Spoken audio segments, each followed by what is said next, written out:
Hello! Hi అండి. నమస్తే. Welcome back to Shannu vlogs and tips. అందరూ బాగున్నారా అండి? ఈరోజు వీడియో వచ్చేసి వేదవ్యాసుడైన వేద మహర్షి గురించి, వ్యాసుడి గురించి మనం జీవిత వృత్తాంతం ఏంటి ఈ వీడియోలో తెలుసుకుందామండి. ఎవరు స్కిప్ చేయకుండా వీడియోని చివరి వరకు చూడండి.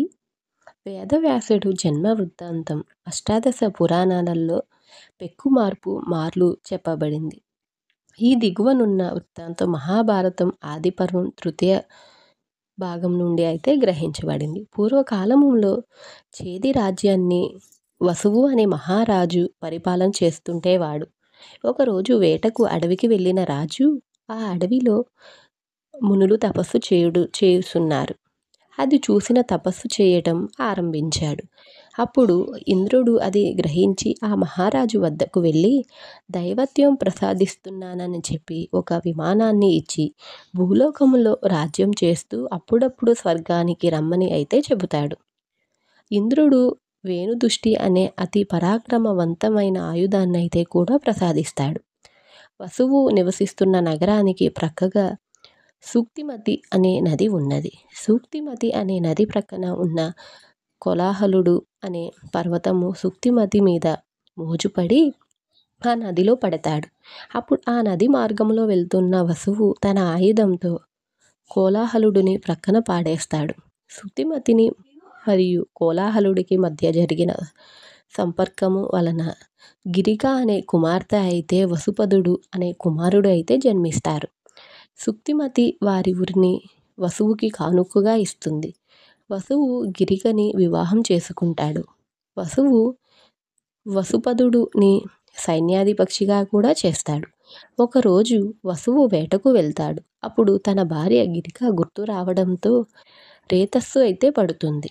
ఆ పడిన రేతస్సును ఒక దొన్నెలో అయితే చేర్చి ఆ దొన్నెని డేగకి కూడా ఇచ్చి తన భార్యకి ఇవ్వమంటాడు.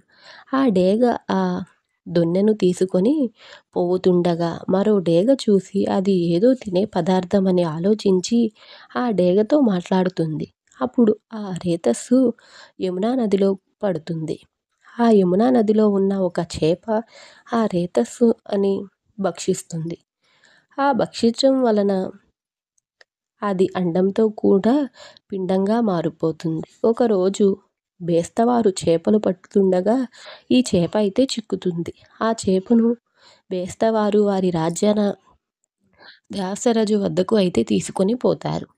దాసరాజు ఆ చేపను చీల్చి చూడగా ఆ చేపలో ఒక మగ శిశువు మరియు మరో ఆడ శిశువు అయితే ఉంటారు. బ్రహ్మశాపం వల్ల ఒక ఆద్రిక అనే అప్సరస చేప క్రింద మారి యమునా నదిలో ఉంది. చేపను చీల్చిన వెంటనే ఆ చేప అక్కడి నుండి అంతర్ధానమైపోయింది. ఆ మగబిడ్డ పెద్దవాడే ఆ రాజ్యానికి రాజయ్యాడు. ఆ బాలిక మత్స్యగంధి పేరుతో అయితే పెద్దదయ్యింది.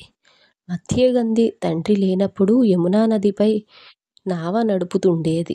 ఇలా జరుగుతుండగా ఒకరోజు వశిష్ఠ మహర్షి మనవడు శక్తి మహర్షి కుమారుడైన పరాశరుడు ఆ నది దాటడానికి అక్కడికైతే వస్తాడు. అక్కడ కనిపించిన మత్స్యగంధిని చూసి మోహించే రతి సుఖాన్ని ఇవ్వమంటాడు. అప్పుడు మత్స్యగంధి తన శరీరం అంతా చేపల వాసనతో ఉంటుందని, కన్యత్వం చేడిన తాను తన తండ్రికి ఏ విధంగా ముఖము చూపగలనని ప్రశ్నించింది.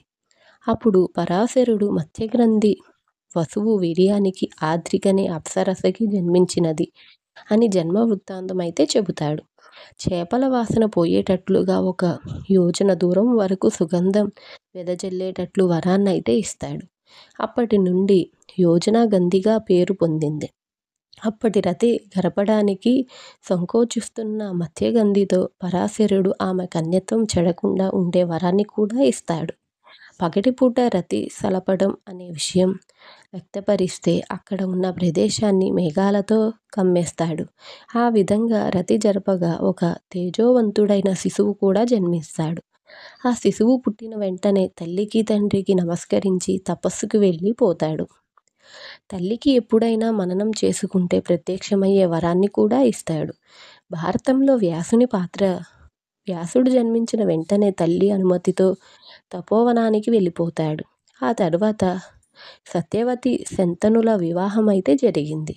వివాహ కాలంలో దాసరాజు విధించిన షరతు కారణంగా భీష్ముడు అమరానంతం బ్రహ్మచార్య వ్రతం అయితే అవలంబిస్తారని భీషణ ప్రతిజ్ఞ అయితే చేస్తాడు. శాంతమణి మరణం తరువాత వారి కుమారులైన చిత్రాంగదుడు బలగర్వంతో గంధర్వుని చేతిలో మరణం అయితే చెందుతాడు. విచిత్ర వీరుడు సుఖలాలనతో అకాల మరణం అయితే చెందాడు. భరతవంశం వారసులను కోల్పోయిన తరుణంలో సత్యవతి భరతవంశ పునరుద్ధరణ కోసం తన పుత్రుడైన వ్యాసుని మనవ మాత్రంచే తన వద్దకు అయితే రప్పించింది. భరతవంశాన్ని నిలపమని వ్యాసున్నైతే ఆదేశించింది. తల్లి ఆదేశాన్ని అనుసరించి వ్యాసుడు అంబికకు, ధృతరాష్ట్రుని, అంబాలికకు, పాండురాజుని మరియు దాసీకు విదురుని ప్రసాదించి తిరిగి తపోవనానికైతే వెళతాడు. తరువాత వ్యాసుడు గాంధారి గర్భస్రావం సమయంలో ప్రవేశించి గాంధారి మృతపిండం నూట ఒక నేతి కుండలలో పెట్టి వాటిని పరిరక్షించే విధానాన్ని చెప్పి తిరిగి తన దారిన తాను వెళ్ళిపోతాడు. ఆ తరువాత దుర్యోధనుడు భీమునిపై 3 మార్లు హత్యా ప్రయత్నం జరిపిన పిమ్మట తన తల్లికి కురువంశంలో రానున్న పెను దుష్పరిణామాలు సూచించి వాటిని ఆమె తట్టుకోవటం కష్టమని తపోవనానికి వెళ్ళి ప్రశాంత జీవితం గడపమని సూచించి తిరిగి తన దారిన తాను వెళతాడు. ఆ తరువాత లక్క ఇంటి దహనం తరువాత హిడింబాసురుని మరణానంతరం హిడింబ భవిష్య సూచనపై శాలిహోత్రుడు నివసించిన ఆశ్రమ ప్రాంతంలో పాండవులు నివసించే సమయంలో వ్యాసుడు పాండవుల చెంతకు వచ్చి వారికి ఊరట కలిగించాడు. ఆ ఆశ్రమ మహత్యం చెప్పి అక్కడ సరస్సులో జలము త్రాగిన వారికి ఆకలి దప్పులు ఉండవని, అక్కడి వృక్షము కింద నివసించే వారికి శైత్య వాతావర్ష ఆపద భయములు ఉండవని సలహా అందించాడు. భీముని వివాహమాడను కోరిన హిడింబును కోడలిగా చేసుకోవడానికి సంశయిస్తున్న కుంతీదేవికి హిడింబ పతివ్రత అని ఆమెను కోడలిగా చేసుకోవటం శుభప్రదమని, ఆమె సంతానం ద్వారా పాండవుల సహాయం అందగలగదని సూచించి తన దారిన తాను వెళతాడు. ఆ తరువాత కాలంలో ద్రౌపది స్వయంవరానికి ముందుగా పాండవులకు దర్శనమిచ్చి వారికి ద్రౌపది పూర్వజన్మ వృత్తాంతం వివరించి స్వయంవరానికి వెళ్ళమని వారికి శుభం కలుగుతుందని చెప్పి ద్రౌపది వివాహం తీరు ముందుగానే సూచించి అంతర్ధానమైతే అయ్యాడు. వీడియో కనుక మీకు నచ్చినట్లయితే ఒక లైక్ చేయండి. అలానే మన ఛానల్ ఎవరైనా ఫస్ట్ టైం చూస్తున్నట్లయితే షన్ను వ్లాగ్స్ అండ్ టిప్స్ అనే ఛానల్ని సబ్స్క్రైబ్ చేసుకోవటం మర్చిపోకండి. Thank you for watching. నమస్తే.